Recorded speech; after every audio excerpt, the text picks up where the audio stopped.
Hi there. My name is Sydney. I haven't done this in a really long time, but I'm feeling passionate about this video idea, and therefore we are gonna go with the fucking flow about it.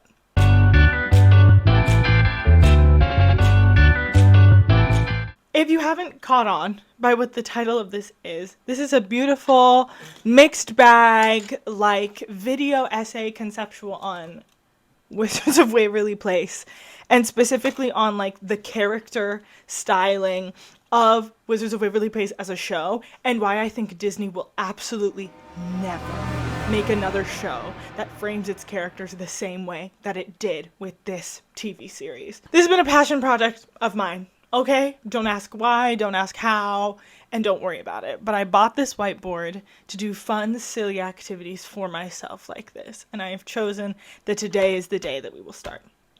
Number one, full disclaimer, I don't own the rights to any of this. I guess I have to say that, but before we get into any of that nitty-gritty stuff, I have to explain the basis of the show itself. Wizards of Waverly Place is a show that takes place in like New York City about a big family of wizards. It ran from October 12th, 2007 to January 2nd, 2012. It's an Italian and Latin mixed family, and it follows the stories of Alex, Justin, Max, Alex's best friend Harper, and them living their fun wizardy life in New York City. So when I talk about Disney shows with my friends, with my family, to their own kind of dealing with, I get really in depth about the style of show that I'm talking about. And there are two kind of big chunk styles of Disney Channel show that I will get into right now. And that is the family show and the friend show.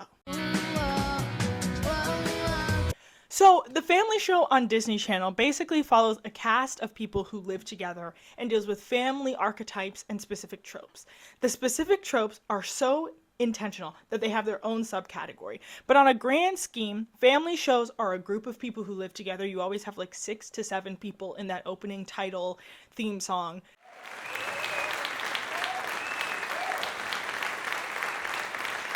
Some would argue Sweet Life on Deck is not one, and Sweet Life of Zack and Cody is not one, but I firmly put that into family show as well. And then you have the friend shows. Think your That's So Ravens. Think your Shake It Ups. Think your Hannah Montanas.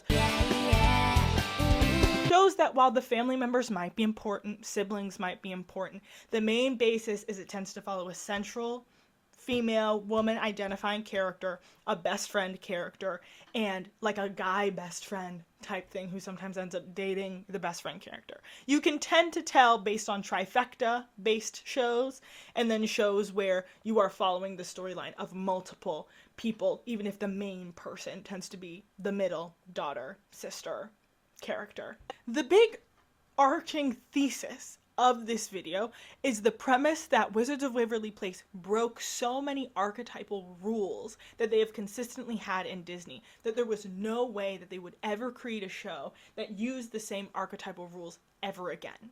That is the prime thesis of this. There are so many shows that range in the family show and friend show categories, but Wizards of Waverly Place broke some huge significant rules that both categories of shows always kept the same, on basis of making sure that the main character, the most important character, the leading female character was always the best, the nicest, and won at the end of the show. And Wizards of Waverly Place garnered uproar and still has debate to this day about certain decisions that happened at the ending of the series because it broke those rules. Now, this is the largest section of this video, and frankly my favorite one to explain, and that is the B section, the archetypes of Disney and Disney Channel shows. Once again, most of these things have been like contracted archetypes from my brain. So I'm like making them up and doing my thing and making it make sense. But I think they tend to be consistent and range. I feel pretty well researched. I'm pretty good at what I do. So I feel pretty good about this. Let's start with the basic things in the normal category. First, you have your main girl of a show. Disney Channel, unlike frankly, channels like Nickelodeon tended to have a main curation of their shows and their main characters in show being women. That's like not a problem at all. But because that is the truth, they frame certain archetypes of like the best friend role, the sibling roles, the parent roles, the love interest roles around certain attributes that all of these main girls have in common. So obviously, the main girl, star of the show, Raven, Miley, Demi, all of these people, it's easy. And they tend to have certain attributes that come with them. They tend to be incredibly passionate about something, whether it is Teddy's video diary, or Raven being a fashion designer, or Cece and Rocky wanting to be dancers on Shake It Up. There tends to be a certain level of just energy and curiosity and passion rooted behind these main characters. That is just flat how they have tended to behave. Then you get to best friends, the besties. You tend to have a boy-girl combo in the Friends shows. Hannah Montana, Ant Farm, Shake It Up to its own weird degree. There tends to be a boy-girl combo depending on the situation. And then in family shows, she tends to have her best friend. So then you think of like Teddy and Ivy, or Alex and Harper. In those shows, they tend to have one person because then you're also following their siblings around, and their siblings have to have friends in the show. So that makes the bestie category. Most important category that we should pay attention to when it comes to archetypal rules is the sibling category. Because the show tends to center around main female characters, you tend to not see sisters as a part of this category, unless they are significantly younger, like on Good Luck Charlie, or they just happen to pop in and out in magical ways, like in Wizards of Waverly Place. Because if you have a sister on the show, at a certain point, she may draw more attention or garner some sort of fight on a show because you're getting more pull as a secondary character in the show than the primary character. So, to combat that, they tend to go with a sort of binary sibling rule of having a central middle girl and a dumb older brother, silly, dumb older brother, and a younger, cunning, evil younger brother, so that there's contrast in the relationships. Separate thing, in a family show, you're probably going to have both. In a friend show, you're probably going to have one instead. That's a Raven, younger brother, Ant Farm, older brother, Hannah Montana, older brother, Good Luck Charlie, both.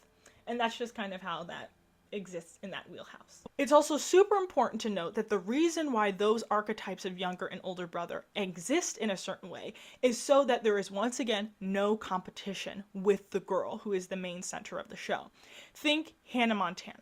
If her older brother, who is for a time being in the same age group as she is, and he is cool and super likable and super fun, he is now competing with her in a social level. If you give that role to a younger brother in a show, say like Good Luck Charlie, Gabe exists in a world of middle school. So none of his popularity or cunningness or intelligence or desirability to other characters matters in contrast to Teddy.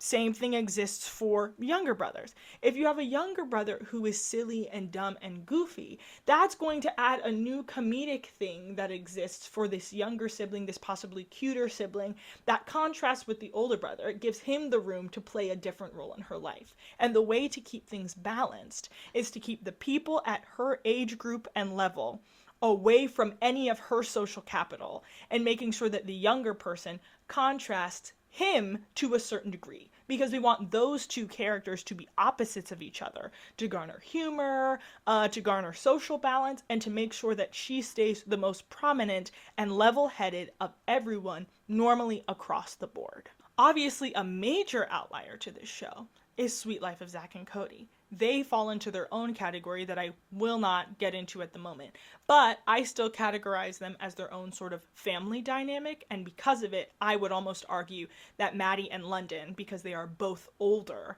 than Zack and Cody, on at least Sweet Life of Zack and Cody, fell into the category of stupid and smart categories to contrast one another on that basis. And it all kind of works itself out. They have a system, and the system works. Now we're going to get into where things begin to differ. And as we get into where things begin to differ, you get visual aids. You're so welcome. Obviously, we will begin with our main character, Alex Russo. Now, Alex is the only daughter in the show. She's the star of the show. She's played by an incredibly prominent Disney girl, Selena Gomez. But we can talk about how she changes the archetype of the show. Like I said, in most Disney Channel shows, the main girl tends to be the exact same thing as her, a middle daughter in a pretty large family. She has one best friend that tends to be a girl, and she has an older and younger brother. But the attributes of the main girl character have drastically switched. Alex is arguably incredibly mean and very rude and very reckless. I love Wizards of Waverly Place, and I like Alex Russo. But she breaks the type of character on a show that you tend to root for in Disney Channel. Because when you're a naturally gifted character who discovers they are naturally gifted after living their life being lazy, you're almost confused why they're deserving of things, why you'd follow them on storylines, and it removes any of the basic balance of level-headedness and basic goodness that exists in this main girl character. So she's already shifted this archetype by existing the way that she does.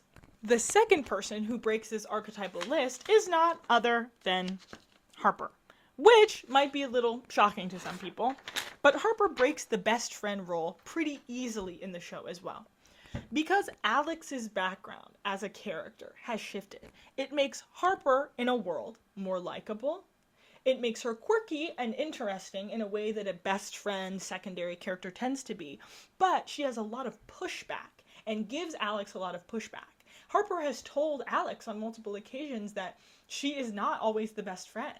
When they had an episode where they dropped into a fantasy book, Harper was the character playing Cinderella, the main character in the show.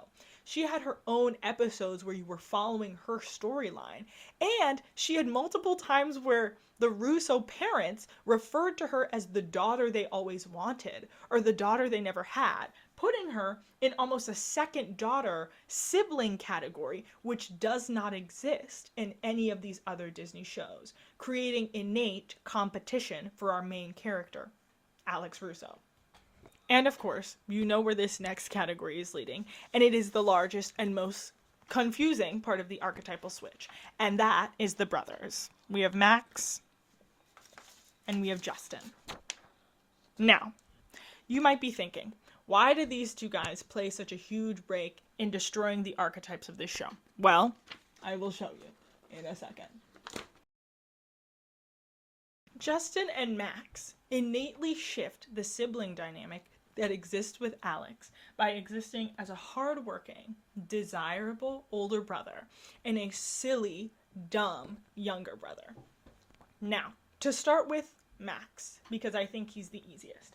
By making this sillier, dumb younger brother character, a character who they have created who is almost rude and mean, uses this younger, cute boy on Disney Channel for her own bidding, which in a way can root you against this main character on behalf of this little boy. It also, in the rules of Wizards of Waverly Place, almost makes you feel terrible for Max because he endures this weird, like, youngest middle child syndrome that exists of people ignoring him or thinking he'll never win the wizard competition based on his intellect and based on his age. And the characters treat him as such, as if he's kind of a non-starter in the discussion of the Family Wizard competition alone.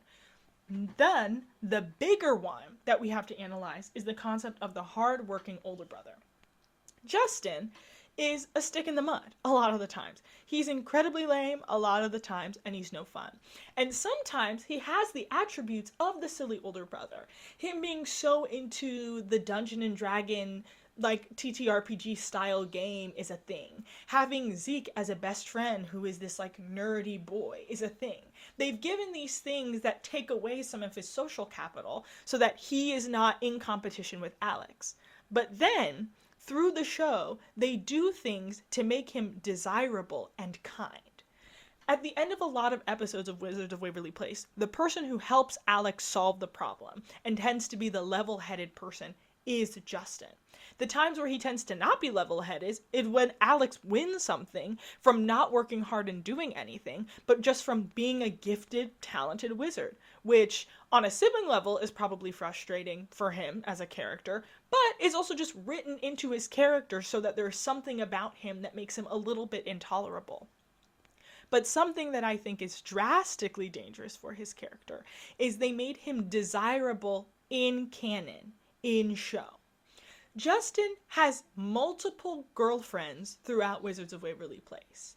And that's not to discredit the fact that in other shows, other older brothers have relationships. But by giving him so many girlfriends, and by giving him so many girlfriends that are interesting or cool, or allowing him to be manipulated by them in any degree, which then makes you empathize for him in those moments, means that you have given him a different kind of social capital, which is Disney Channel is going to cast attractive enough actors. So you already probably have fans who thought he was cute. But then in the show, they also convince you that people within the world of Wizards of Waverly Place find him cute. Hello? You're shifting the dynamic in the show. So that's a huge thing to do, and it starts to blow all of the rankings and the balance that exists in the sibling dynamic out of the water. It's crazy. We also quickly have to bring up Maxine as a character. Remember that whole phase where the parents were like, oh my gosh, we have a little baby girl? And then Maxine started liking dresses and wearing stuff, and then there were 3 daughters on this show?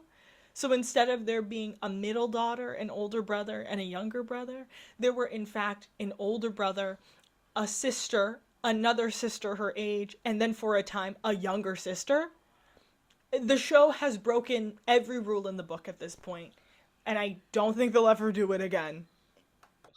Wow, the magic of editing.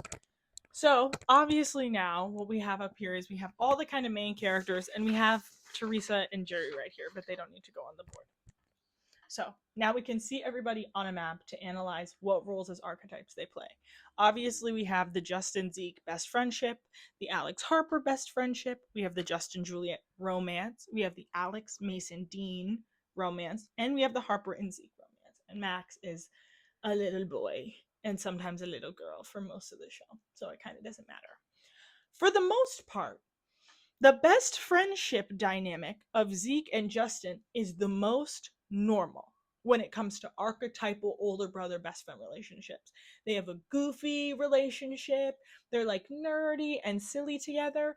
Then it gets kind of interesting because he dates Alex's best friend, but that's actually not that interesting because that happens everywhere. Because Emmett and Ivy date in Good Luck Charlie, and we see that exists where you have brother's best friend and sister's best friend doing things and everyone's nervous. The same way that in friendship shows, when the girl best friend and the boy best friend start to like each other, everyone's like, whoa, there are certain archetypal normalcies that they tend to keep, and that's okay. Then, of course, for the Mason and Dean dynamic, we actually get a strange thing with Alex because of the differences in things that both boys have to offer. Dean is very similar to Alex. You can't even see him, but he's down here. Dean is very similar to Alex in attitude and what he wants to do. He's frankly more passionate than she is about something, but her family doesn't like him. They think he's weird and lazy and a bad guy. And when she finds Mason, they have a whole different thing that breaks a new scheme in the show world, which is having siblings, exes having dated. Now, I would like to argue that Alex and Mason are frankly not a very good couple and are in fact very toxic at times. I have evidence because my best friend sent me a TikTok about it the other day, just showing how much they were not meant for each other. But a huge thing that helps us coin this argument is how strange the dynamic is because of the fact that Justin's girlfriend and Alex's boyfriend have dated one another. Remember that season? That was crazy and weird and had never happened before and has never happened since, because why would you ever create such a strange dynamic of this weird square, not even a love square, kind of a love square, but it can't be a love square because two of the people are brother and sister. It was a weird time, but these are the things that we do, and these are the archetypes. Now, of course, we get into the big question that sparked this entire video and has sparked so much debate. The family wizard competition. Maybe I'll put up a thing. Yeah, something there. The Family Wizard competition is a piece of lore that has existed in Wizards of Waverly Place for the entire run of the show. The siblings compete for the chance to win all of the family power as a wizard, which doesn't make sense. They should all just kind of get the power. Why can't they get the power? They all have power right now. I digress. We know that Jerry doesn't get to keep his power. He gave it away so that his brother could be Shakira. And so, from the beginning of the show, we already kind of know where the odds are stacked. Max is not winning the Family Wizard competition. Not only is he the youngest, but they made him stupid, which is strange because you'd think that, like a cool younger brother, you make them witty so that there's even stakes. There were no stakes when it came to Max because Max wasn't smart enough to beat the odds. He wasn't cunning or clever or a prodigy in any regard, and therefore he was just always a non-starter. Harper, who is a sister in this show, in reality, is not a wizard, and therefore she is also not a part of the competition. So all the stakes came down to Alex and Justin. And this is where I think a lot of people started getting into their debate bags. For most seasons of Wizards of Waverly Place, everyone thought that Justin Russo was going to win the Family Wizard competition. Why? Because he studied for it and was smart and worked hard and helped stop a lot of his sister's problems with magic. He cared about the wizard school, he helped save the world with his sister, and he did all these things. And Alex liked her magic because it was convenient, but it didn't seem like she had any desire for it in a long run. But then the Wizards of Waverly Place movie comes out, and we get this huge dramatic wizard competition where Alex wins and then her whole family like forgets her. And it's this crazy thing that apparently doesn't exist in canon because the show ended a different way. But we got our first taste of Alex winning the Family Wizard competition, which, hey, great movie. And B, it makes sense that she would be the one who they were like, let's have win the Family Wizard competition. But then we get to the show and the choices that they made in the TV show itself. So we're moving on to part C. Oh, yeah. So the largest part of this video boils down to the debate itself. So the ending, the base of our thesis boils down to this: the debate itself. Who deserved to win the Family Wizard competition? Now, you're going to get a plethora of answers from a lot of people. You're going to get the people who say Max deserved it because he never stood a chance and it's unfair that he didn't get anything in this. There was always an unfair bias in the world. You're going to get the Justin worked the hardest. He probably would have gotten the best score in the end. He deserves to win. And then you have the people who are like, Alex is a great character and in the end started working hard and was also a naturally good wizard. She won fair and square. She deserves to win. This debate alone, the countless Reddit comments, the countless things that get brought up in comments when people bring it up, is the reason why Disney Channel will never do what they did, not only with these characters, but with this show ever again. Disney had to create an ending that would make everybody happy in the long run. Alex won the Family Wizard competition. Spoilers for season 4 of Wizards of Waverly Place. She wins the wizarding competition. But then the headmaster of the little wizard school they go to was like, Justin, you're so good, you should come be the headmaster. And then Justin gets to keep his magic as well. And of course, then they rationalize that Max never needed the magic and he'll just be okay running his family's little Subway sandwich shop. And he will live happily ever after and everybody wins. It was satisfactory for a lot of people. A lot of people, because they had the most debate between these two characters, because of how much they were in competition with each other, were pretty content with the idea that both of them got to keep their magic. But this all boils down, to me, to the concept that if they had created characters in Alex's siblings and friends that were at no way in competition to her at all as most important, likable, and deserving character of that magic on the show, there would be zero debate at all. I think the debate is fun. The debate let me come up with this video. So obviously I had a hoot and a half kind of time. But I think Disney as a company, knowing that they dealt with people being confused after the movie and people being frustrated to this day about the decisions that were made and who won, are never going to allow the stakes of this to happen again. Do I think this is cool? I don't know. I think that there's something interesting about having differing characters, but I think Disney won't do that, and I'm going to explain why. Disney, above all else, is a business. They know what works and they know what sells. By keeping certain characters, especially the main protagonist female characters, as a certain level of likable and silly and hardworking and fun, it allows you to constantly root for them. You can have incredibly heartfelt stories on Disney Channel while remaining in the same archetype that they keep. Good Luck Charlie is a really good example of maybe the second, if not largest and most popular family show that existed on Disney Channel. I think Wizards of Waverly Place and it are the prime examples of one, but I think they prove that you can stay within the Disney archetype of character styles and character traits and still create really fun, interesting stories. But I think they can't go back to this idea of allowing their main person to be an anti-hero. Disney doesn't have room for anti-heroes. They need a protagonist, they need a winner, they need a likable main character. Because if you have any sort of anti-hero that makes them unlikable, it leaves room for all of the archetypes around them and all of the characters around them to become more important and more likable than they are. And I think that's just the truth.